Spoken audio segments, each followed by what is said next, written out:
In nomine Patris et Filii et Spiritus Sancti. Amen. Shalom. Alhem. Magandang umaga sa ating lahat sa mga panig ng buong mundo.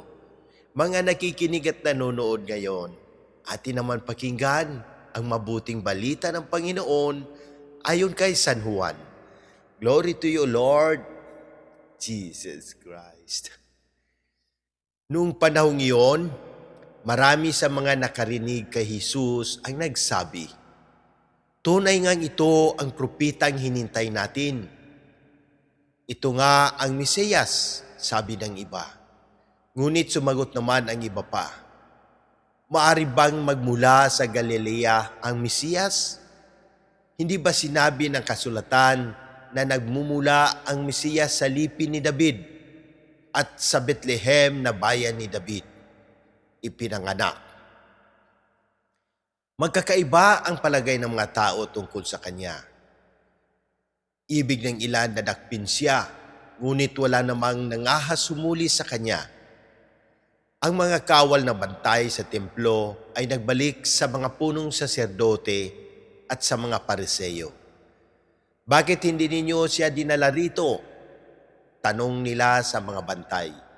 Sumagot sila, "Wala pa pong nagsalita ng gaya niya." "Kayo man ba'y nalinlang din?" tanong ng mga pariseyo. "Mayroon bang pinuno o pariseyong naniwala sa kanya?" "Wala. Mga tao lamang na walang nalalaman sa kautusan ang naniwala sa kanya. Mga sinumpa." Isa sa mga naroon ay si Nicodemo na nagsadya kay Jesus noong una. Tinanong niya sila, "Labag sa ating kautusan na hatulan ang isang tao na hindi muna nililitis at inaalam kung ano ang kanyang ginawa? Hindi ba?" Sumagot sila, "Ikaw ba'y taga Galilea rin? Magsaliksik ka't makita mo na walang propetang magmula sa Galilea." At umuwi na ang bawat isa. Ang mabuting balita ng Panginoon.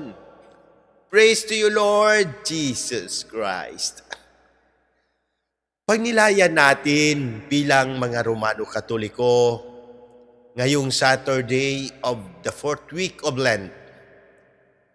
Sa mabuting balita ngayon, makikita natin na nahati ang mga tao kay Jesus.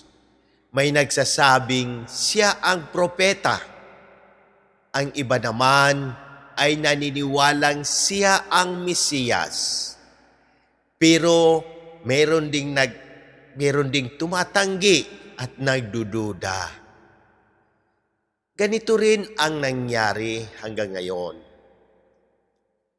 May mga naniniwala kay Kristo, may mga nagdududa, at may mga tumatanggi kahit malinaw na ang katotohanan.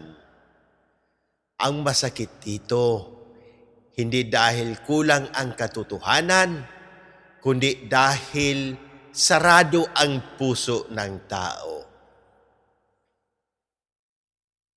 Ano ang aral para sa atin? Una, huwag basta sumabay sa opinyon ng karamihan. Marami nito. Ang iba sa Ebanghelyo, naniniwala lang sa sasabi-sabi. Bilang Katoliko, dapat kilala natin si Kristo personally, through prayers, sacraments, Word of God. Pangalawa, maghanap ng katotohanan, hindi lang comfort. Yung iba, ayaw kay Jesus dahil hindi siya pasok sa expectation nila. Minsan, ganito rin tayo. Gusto natin ang Diyos kung ayon sa gusto natin. Pangatlo, maging matapang tulad ni Nicodemo. Siya lang ang naglakas loob magsalita ng tama. Kahit siya ay kinontra. Ngayon, kailangan natin ng mga Katolikong may tapang ipagtanggol ang katotohanan. Halimbawa sa kasalukuyan, sa social media, maraming fake news tungkol sa simbahan. Huwag agad maniwala, magsaliksik, magtanong, mag-aral. May mga taong nahihiya ipakita na sila ay Katoliko. Dapat tayo ay hindi nahihiya sa ating pananampalataya. Kapag may mali, kahit majority ang gumagawa, piliin pa rin ang tama kahit ikaw lang ang kakaiba. Mga patutuo ng ating church fathers, si Saint Augustine, truth is like a lion. You don't have to defend it. Let it loose, it will defend itself.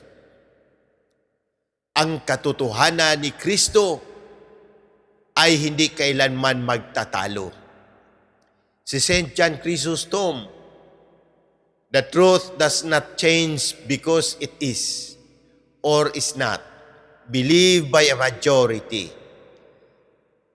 Kahit marami ang tumatanggi, ang katotohanan ay nanatiling katotohanan.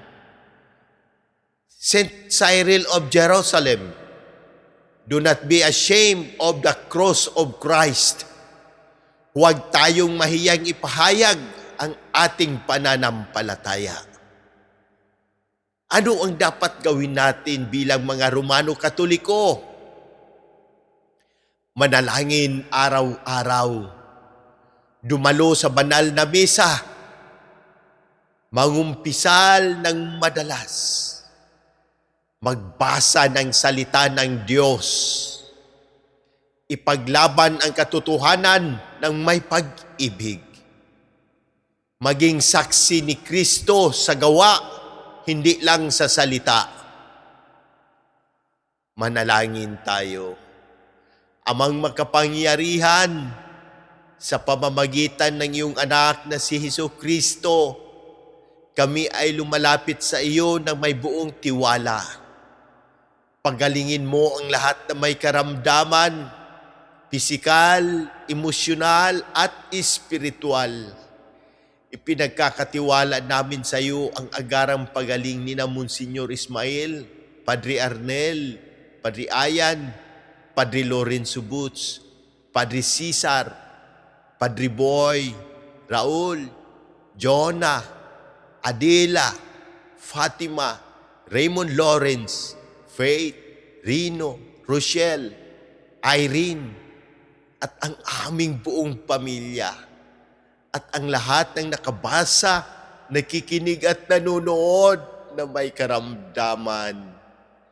Gabayan mo ang lahat ng kaparian, ang aming mahal na Santo Papa Leo XIV, ang aming mga obispo, ang aming Kura Paroko Diocesan Administrador Monsignor Claro Caluya, Sister Sara, Jerry, Erlinda, at ang buong pamahalaan ng Pilipinas.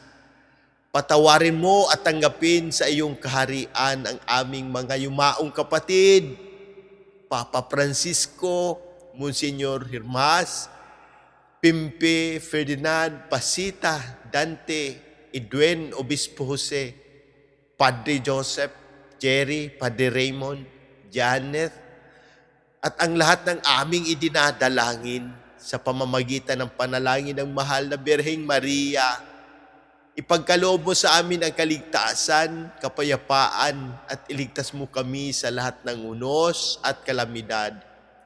Ito ang aming dalangin sa ngalan ni Jesucristo, aming Panginoon. Amen. Hindi lahat ng marami ay tama.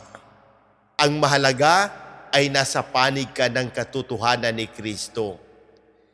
Maging matapang, maging tapat, at manatiling nakaugat kay Jesus. In nomine Patris et Filii et Spiritus Sancti. Amen. God bless!